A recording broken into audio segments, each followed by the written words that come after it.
Hi everyone and welcome to today's video on intersections of lines and parabolas. It is as ever fabulous to see you.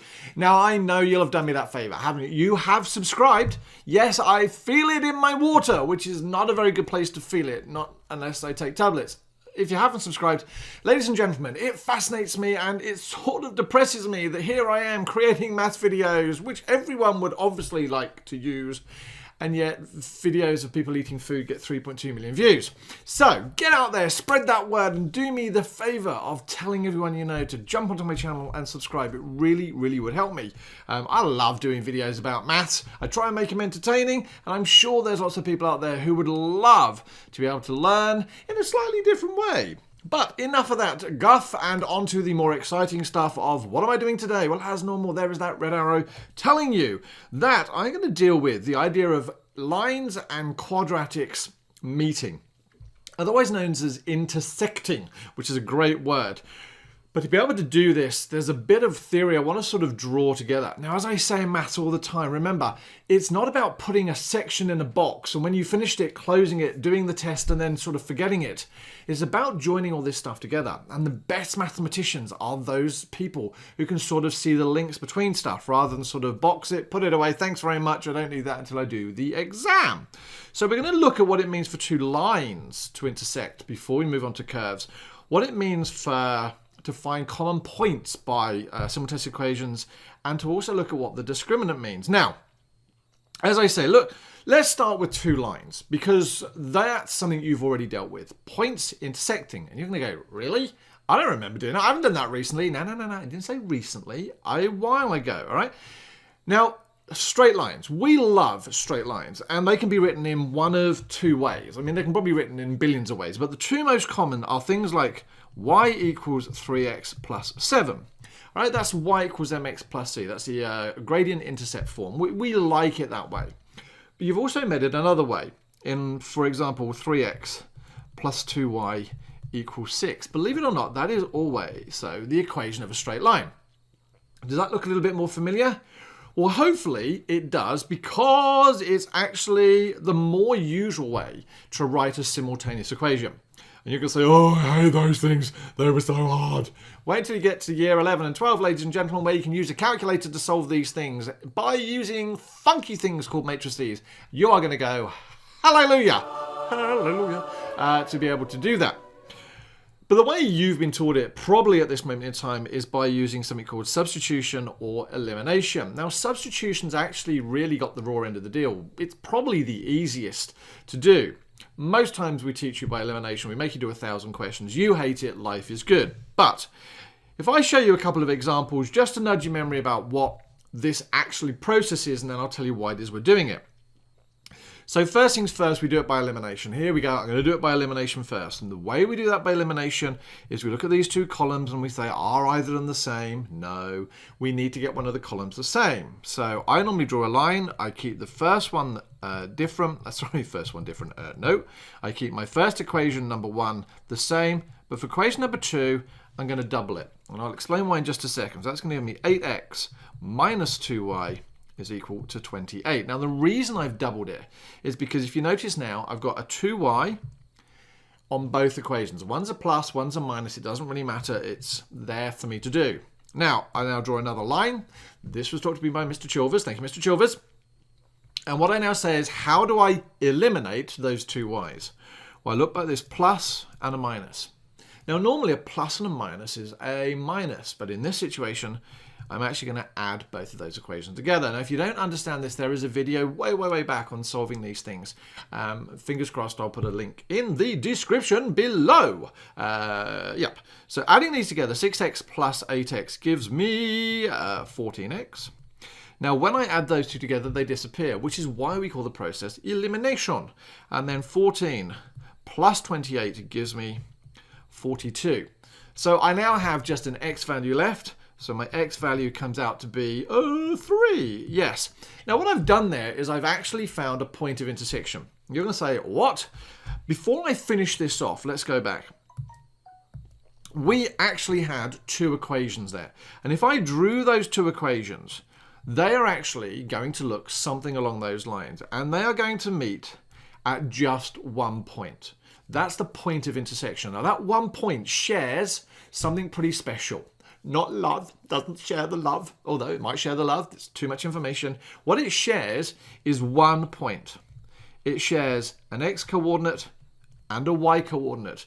And lo and behold, what I've currently done is I've just found the x coordinate. Again, hallelujah, hallelujah. Anyway, how do I now find my y coordinate where they meet?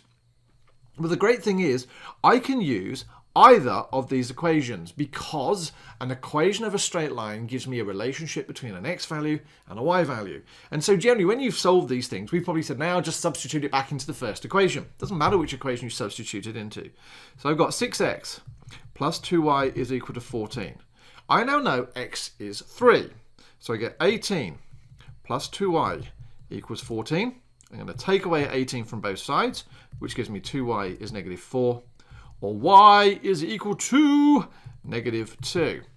Now, again, if you have a fabulous teacher, they've gone, now what you've realized is you've got an x value and a y value, which just so happens to be a coordinate. And yes, as we've been looking at here, I now know for that graph, my point of intersection is 3, minus 2 by doing this elimination. Now actually, to sort of switch over to the next part of my screen, sort of over there somewhere, my finger just missing, over there somewhere, I am going to do the same thing now by what we call substitution. Now substitution is where we take a value from the top equation and we substitute it into the bottom equation, or vice versa. Now rubbing those boxes out, what do I notice is the same in both of those equations? Oh, hello nurse, it's the y. So what I'm going to do is I'm going to keep my second equation as y equals 4x minus 14, but I'm going to substitute in my first equation, which gives me minus 3x plus 7. Now, that might seem weird, but I promise you it really, really isn't. That is a common thing we do in maths in substitution. We take out a value and replace it. Now, what you'll notice is I've just got rid of all my y's. So the only thing in my equation is x's. And I'm going to do a bit of funky swapping around. And I'm going to add 3x to both sides, which gives me 7x on that side and 14. And then I'm going to add 14 to both sides, which gives me 21 equals 7x. And lo and behold, x is equal to 3. Mind blown. Well, once I found my 3, how do I then find my y value? Well, I can use either of these equations because I now know that y is equal to 4x minus 14. If x is 3, that becomes 12 minus 14, and y becomes equal to minus 2. And you're going to say, hold on a moment, that looks rather familiar. Didn't we just have that a moment ago? Oh, yes, we did. Because once again, we have found that these two lines here, and again, they're written in a far more familiar form. Yes, they're gradient intercept form, still cross at 3 minus 2. And just to let you know, those are actually the same equations. I've just moved them around a bit. But solving simultaneous equations is about finding where two lines cross, if they cross. Now, lots of lines can intersect. But I want to go back, before I get a bit carried away, and I'm going to move myself to the other side of the screen. Hi! What I'm going to do is I'm going to recap what it means to solve a quadratic equation. Now, solving has a very, very specific meaning. If I look at my equation here, which is x squared plus x minus 6, it merely shows that there is a relationship between an x value and a y value. But what I mean is that this point here, if I put an x value in to this equation, if I put this point's x value in, whatever it is, I will promise you that what will come out of that equation will be 2. Yeah, whatever this value is on this graph here, put x into this equation and out will come 2. Put in this x value here, and I promise you out will come minus 2. And for every single point on that quadratic, it is a relationship between that curve there. So solving a quadratic, as I say here, is actually about saying how many times does the equation you have been given, in this case y is equal to x squared plus x minus 6, cross a particular line. Now you're going to go, no. Actually, MaffsGuru, you're wrong. I was told to solve it, I had to put it equal to 0. Just chill, grasshopper, wait. Because 0 is a specific case. You can actually solve a quadratic for all sorts of values, but again, I don't want to rush. So, how many times does the line y equals 6 cross this quadratic equation? So I've loaded up DESMOS.com, which is a great little software package, and gone, Desmos, do me a favour, sketch some graphs and help me out here. And it has. And the red one is giving me x squared plus x minus 6. And the blue one is my line y equals 6. Now again, that means that it's crossing through the line with 6. So it's a horizontal line crossing through 6. And nicely, I can get Desmos to tell me the crossing points there, and they have coordinates and all that type of stuff. So I now know that those two cross in two places. Happy with that? I think so too. What about this one? Hello, Desmos. Can you tell me how many times the line y equals 4 crosses that quadratic? Well, it went, yeah, sure. Let me draw them again. So the red line is my quadratic. Hopefully you're aware of that now. And my blue line here is now the line y equals minus 4. It's crossing through horizontally through the point y equals 4. Do you see where I'm going with this? Hopefully you do. And again, what do we notice? Desmos went, well, I can tell you that there are two crossing points. There are two places where those two intersect. Now, one more. And if you can link this together, you is a freaking genius. How many times does the line y equals 0 cross that quadratic? Y equals 0. Hello. Well, y equals 0 is actually the x-axis. And what do you notice? It crosses in two places. Now, I'm choosing examples where they cross. They might not always cross, but anyway. Can I do this using algebra? Well, how would we find those crossing points for all the above questions? Well, actually, we've already done one for you. In fact, you've been doing it over and over and over again. So I want you to solve this equation. Now, if you had opened your textbook and seen the word solve, the first thing you'd be doing is go, oh, I know this. I'm going to make y equals 0. So you're going to say x squared plus x minus 6 equals 0. And you're going to go, oh, Mr. Smith, Mr. Smith. That's my, randomly, I've just given my surname. Darren, I know how to do this. It's the T method. I'm going to put a minus 6 here, and I'm going to put 1 and 6 and 2 and 3. And I want to make it negative down there so that when I add these two together, it gives me 1, because I remember this. And what do I get now? I get x squared minus 2x plus 3x minus 6 equals 0. Am I doing all right? I'm like, yes, you're doing right. Keep going. Then I'm going to factorize pairs, aren't I? Because I'm going to take an x out of there and a minus 2 and a 3 there and a, minus 2 there. And I'm really happy because the brackets and the MaffsGuru said the brackets. And so I get x minus 2, x plus 3 equals 0. So x is equal to 2 or x is equal to minus 3. Now, I've jumped a couple of steps there, but if I go back up to my graph, x equals, what did I say? Minus 3 or x equals 2. Hold on a moment. That's that. There's my minus 3 and there's my 2. But hold on a moment. That was all about crossing the line y equals 0. Well, absolutely. When you are solving for, particularly when you use the solve in mathematics, particularly with quadratics, what you're really doing is saying, I want you to find the point of intersection between those two lines. The line where y equals x squared plus x minus 6 and the line y equals 0. That's why we make this 0. Now, in many cases, it's useful information to me, but I really now desperately want you to start thinking of graphs and intersections in this way here, that when we are solving a quadratic, we're really just saying, where does the line y equals 0 cross that quadratic? Yeah, actually, you're also solving it simultaneously, but by substitution. So again, we're going back to that bit before, but can I use it for other examples? Well, yes, you can. Find the point of intersections between that line and that equation. Well, here's my equation. Y is equal to x squared plus x minus 6. And now I've got the line y equals minus 4.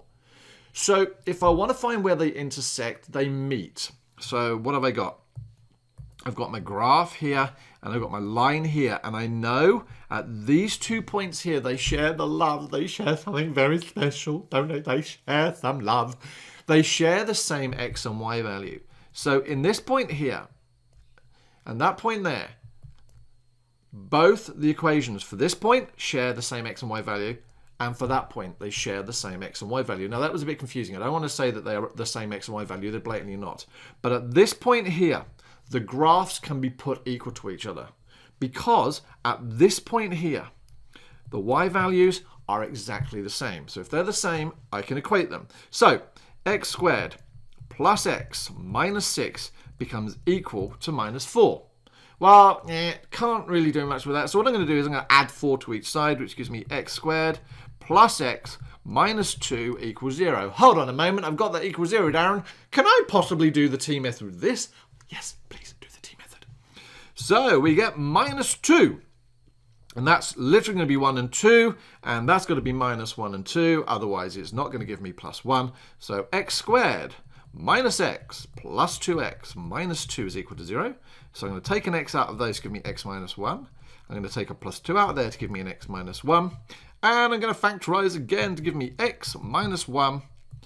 X plus 2 is equal to 0. And so I get x is equal to 1 or x is equal to minus 2. Now, why have we got two x values? Why have we got two solutions? Well, basically, funkily, it's now found the two x values for there. So for this coordinate, I have an x value as 1. And for that coordinate, I've got, sorry, do that the way around. For this coordinate, I've got an x value of minus 2. And for this coordinate, I've got an x value of 1. But I don't know my y value. How do I find my y values? It's too confusing. Or, no, it isn't. Because like we did with simultaneous equations, we now take our x values and put them back into my original equation or equations. Now, those of you who are a step ahead of me will actually go, well, it doesn't actually matter which equation I put them into. I know I'm going to get negative 4 out of there. So let's just go back, because this is the same example. That graph, did I get minus 2 and 1 as my solutions? Let's just go back. I am scrolling, and whoa, ladies and gentlemen, there is my x value of minus 2, there is my x value of 1, and my y values of 4. So just to go back, when we are looking for those point of intersections, what am I actually doing? I'm putting the two equations equal to each other, moving it around, turning it back into a quadratic. So does that work between a curve and a line? Well, you're going to argue at the moment, Darren, yeah, you've already had a line. What about a slanty line? Would that make it any different? Well, I have an example that just so happens to be, right, find the points of intersection between x squared and 2x. Right, first things first, I've used DESMOS to try and draw this for me, just so I make sure I know where I'm heading. And we notice here that, yes, there are 2 points of intersection. But where they meet, what do we know about our equations? Well, if we have it algebraically, x squared and 2x, so we've got y is equal to x squared and y is equal to 2x. At the points of intersection, these y values must be the same, which means we can equate. We can put the two equations together. So let's do that. X squared is equal to 2x. Right, well, actually, I can solve these things if it's equal to 0. Now, again, why do we make this equal to 0? Null factor law, factorization, all that type of stuff. So I'm now going to say x squared minus 2x equals 0. And you're going to say, oh, t method. And I'm going to go, no, don't. The reason we use the t method is because we have 3 terms. And in this situation, how many terms do I have? 2. Yes. And if I've got 2 terms, what does it mean? It actually means that I can just factorize easily. So take out an x from here. Gives me x minus 2 is equal to 0, which tells me that my x value is equal to 0 or my x value is equal to 2. So just to go back, I now have 2 coordinates. The first one is 0 comma something, and the next one is 2 comma, don't put a 0 there, Darren, 2 comma something. So when I've got the x coordinates, how do I find my y coordinates? Well, hello. Go back and put your x coordinates into either of those equations, and literally either of those equations will work. Now I'm going to choose, this one. Why? Because multiplying by 2 is probably easier than squaring. So 0 times 2 is 0, and 2 times 2 is 4. So were my crossing points 0, 0, and 2, 4? Well, I should cocoa. Yes, they are. So finding points of intersection. And actually, this works with all sorts of graphs. It doesn't matter whether they're curves and straight lines, or they can be curves and curves. Putting them together will always give you those points of intersection. Right. Now, actually, did you notice a moment ago that when I put x squared equals to 2x and rearrange it, I've got x squared minus 2x equals 0, which just so happens to be a brand new quadratic. And you're going to go, what? And I'm going to go, well, actually, I can plot this brand new quadratic on its own graph. So looking at this one here, that blue line is actually the graph of y equals x squared. And this green line here is the line 2x. And as we notice, we have our two crossing points, 0, 0, and 2, 4. Now what I've done is I have drawn a different graph. This dotted purple line is actually the graph of x squared minus 2x. Now, if you don't believe me, load up DESMOS.com. It's really easy to use and put those graphs in. Now, if I was to just then take out, if I look at just my purple graph, which is the graph of 2x, which is the graph of x squared minus 2x, what do I notice? Well, look at the crossing points here. They just so happen to be 0, 0 and 2, 0. So what I'm trying to say is that new quadratic has intercepts which give us those x values that we need. I can't use the y values. I'm not interested in it being 0 and 0, yes? Because we are trying to use or find some maths to help us find the y values on my actual equations, not the new one where they join together. But this stuff is freaking awesome. So, one last example. Find the point of intersection between the curve and the line shown below. So here we go. There are curves and lines. Now, I've drawn two graphs. This graph here has the line y equals 3x plus 7, and it has my equation minus 4x squared minus x plus 6. And when I put them together and look at where they cross over, they cross at one point, minus 0.5 and 5.5. So you're probably going to ask me, well, where did this graph come from? Well, this is what happens when I do minus 4x squared minus x plus 6 is equal to 3x plus 7. Now, when I move things around, I get minus 4x squared minus 4x minus 1. Now, that can be equal to 0 if I'm going to solve it, but in DESMOS, I just put that equation in. And what do I notice? I get a brand new quadratic, which sort of makes sense. When I put two equations together and then sort of merge them and they show the love to each other, I will get a new quadratic. But for my new quadratic, what do I notice about my x value where it just touches the x-axis? Oh, hello, nurse. It happens to be minus 0.5, which, hello, is minus 0.5. Knowing this x value from my new graph or my altered graph, I can put it back into here and come up here with my y value. So let's look at this algebraically. What did I have? Minus 4x squared minus x. So y is equal to minus 4x squared minus x, and I think it said plus 6. And y was equal to 3x plus 7, if I remember. Sorry about the up and down, guys. I've got the brain capacity of a slightly special goldfish at this moment in time. So I'm going to put those equal to each other, which I, funnily enough, just did a second ago. Minus x plus 6 becomes equal to 3x plus 7. Why can I put them equal to each other? Because that's where they intersect.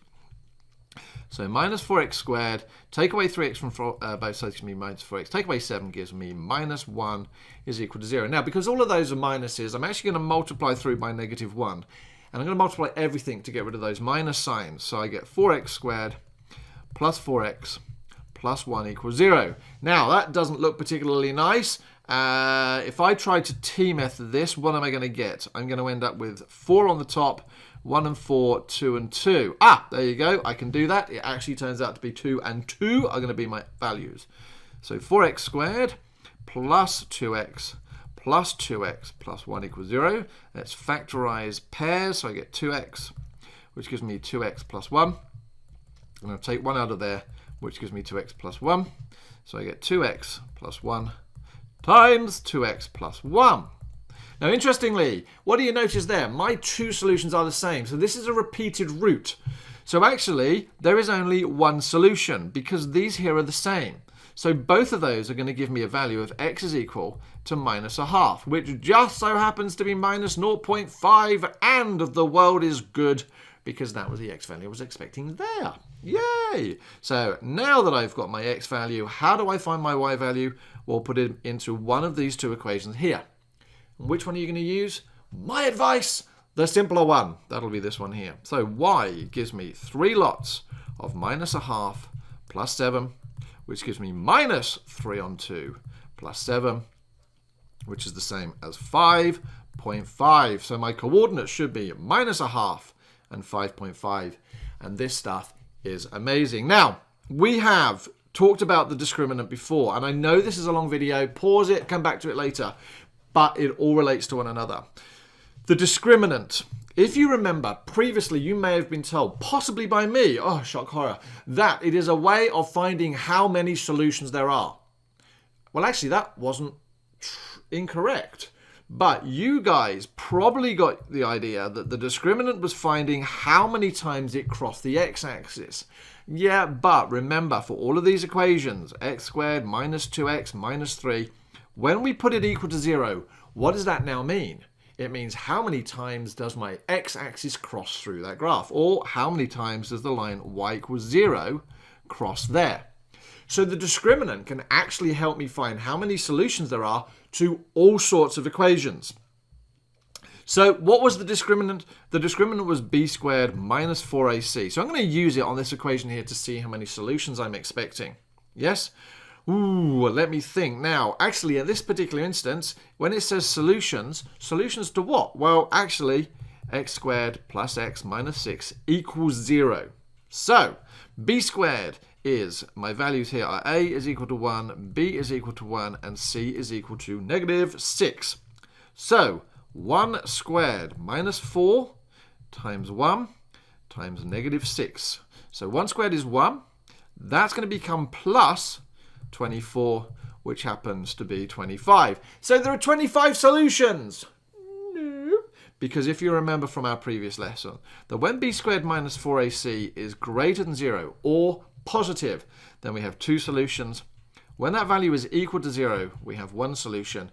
And when it's negative, we have absolutely no solutions. And that comes back to the quadratic formula. So in this situation, because that value is greater than 0, I will have 2 solutions. And funny enough, because that equation there is the one I've been dealing with over and over and over and over again, then I already know it's got 2 solutions. But what about how many times a curve and a line will meet? What if I need to work that out? Well, we do exactly the same thing. The first thing we do is we want to put those 2 things together, right? We've got to try and work out the discriminant for those 2 equations. So we do x squared plus 3x minus 1 becomes equal to x minus 2. Yeah, they will give me the points of intersection. So the discriminant, oh, hold on a minute. The discriminant tells me how many points of intersection there are, not solutions. Yeah, no, actually, they're exactly the same. Solutions and intersections are the same. This stuff is amazing. See how it's all beginning to link? Well, in my head, yours is probably like, what the hell is he talking about?